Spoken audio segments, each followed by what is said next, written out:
नमस्कार, मेरे किचन में आपका स्वागत है। आइए आज हम गोभी के पराठे बनाएंगे। गोभी के पराठे बनाने के लिए हमें चाहिए 250 ग्राम ताजा गोभी, 2 कटोरी गेहूं का आटा, 1 कटोरी तेल, कुछ मसाले, 1/4 चम्मच जीरा, 1/4 चम्मच सौंफ, 1/4 चम्मच लाल मिर्च, 1/4 चम्मच धना पाउडर, आधा चम्मच अदरक पिसा हुआ, आधा चम्मच लहसुन पिसा हुआ, 2 कटी हरी मिर्च, 2 चम्मच कटा हुआ हरा धनिया, 1/4 चम्मच गरम मसाला, 1/4 चम्मच अमचूर पाउडर, नमक स्वाद अनुसार और आटा गूंथने के लिए पानी।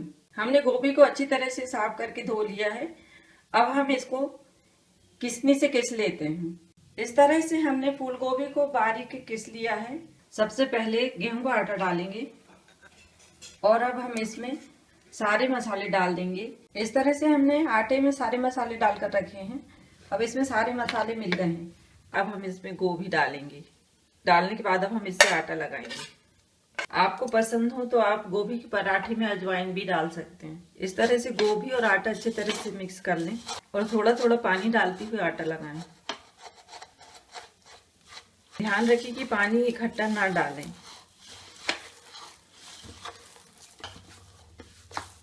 इस तरह से गोभी और आटा मिलाकर हमने पूड़ी की आटा की तरह आटा लगा लिया है। आटा अच्छी तरह से लग चुका है। अब हम इसको ढक के 15 मिनट के लिए रख देंगे, जिससे आटा हमारा अच्छी तरह से सेट हो जाएगा। 15 मिनट हो चुके हैं। अब आटा अच्छी तरह से सेट हो गया है। हम इस तरह से पट्टे पर हल्का सा तेल लगाएंगे। थोड़ा सा आटा लेकर हम इसको चिकना करेंगे। इस तरह से चिकना करने के बाद अब हम इसकी लोई काट लेंगे। इस तरह से आप बराबर की लोई कर लें और फिर इससे पराठे बनाएं। लोई काटकर हम इस तरह से रख लेंगे। अब हम इनको चिकना करके फिर पराठे बनाएंगे। गोभी के पराठे बहुत ही स्वादिष्ट लगते हैं। आप इनको अपनी पसंद के अनुसार से छोटा बड़ा कर सकते हैं। अब हम पराठे बनाएंगे। एक लोई को इस तरह से हाथ में लें और बर्तन में डुबा लें। इस तरह से बर्तन में लोई को अच्छी तरह से डुबाने के बाद अब इसको बेलन से बेलें।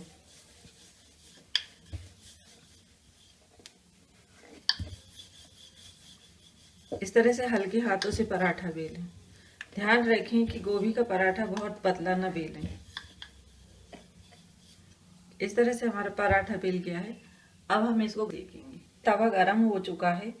अब हम इसमें पराठा डालकर सेकेंगे। पराठे को पहले तेज आंच में सेकें, फिर धीमी आंच करके कुरकुरा सेकें।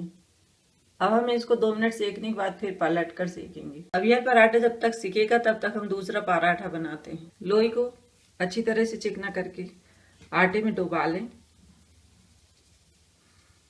हल्का सा उसको बड़ा कर लें। एक बार फिर आटे में डुबा लें और इस तरह से हल्के हाथों से पराठा बेलें।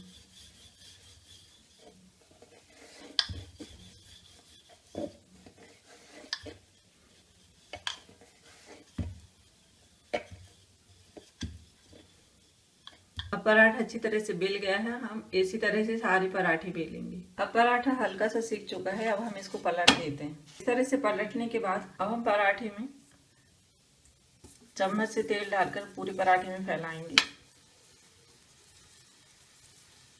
और अब हम इसको फिर से पलट देंगे। दूसरी तरफ भी इसी तरह तेल लगाएंगे। इस तरह तेल लगाने के बाद अब हम पराठे को धीमी आंच पर कुरकुरा सेकेंगे। आप चाहें तो पराठे को घी या बटर से भी सेक सकते हैं। ध्यान रखें कि गोभी के पराठे को धीमी आंच पर कुरकुरा सेकें। पराठा धीमी आंच पर कुरकुरा सेक रहा है। अब हम इसको इस तरह से दबाते हुए सेकेंगे ताकि पराठा अच्छा कुरकुरा सेके। पराठा सेक चुका है। अब हम इसको निकाल लेते हैं। पराठा निकालने के बाद हम प्लेट पर जाली रखकर उसके ऊपर पराठा रखेंगे, जिससे पराठा कुरकुरा रहे। डायरेक्ट प्लेट में रखने से पराठा नीचे से नरम हो जाता है। इसी तरह से अब दूसरा पराठा भी अच्छी तरह से सिक चुका है। अब हम इसको भी निकाल लेते हैं। हम बाकी के पराठे भी इसी तरह से बनाएंगे। वैसे हमने सारे पराठे कुरकुरे सेक कर रख लिए हैं। फूल गोभी की तरह ही आप पत्ता गोभी को घिसकर इस तरह से पराठे बना सकते हैं। स्वादिष्ट कुरकुरे गोभी के पराठे बनकर तैयार हैं। आप इनको अपने मनपसंद चटनी, अचार और सब्जी के साथ परोसिए।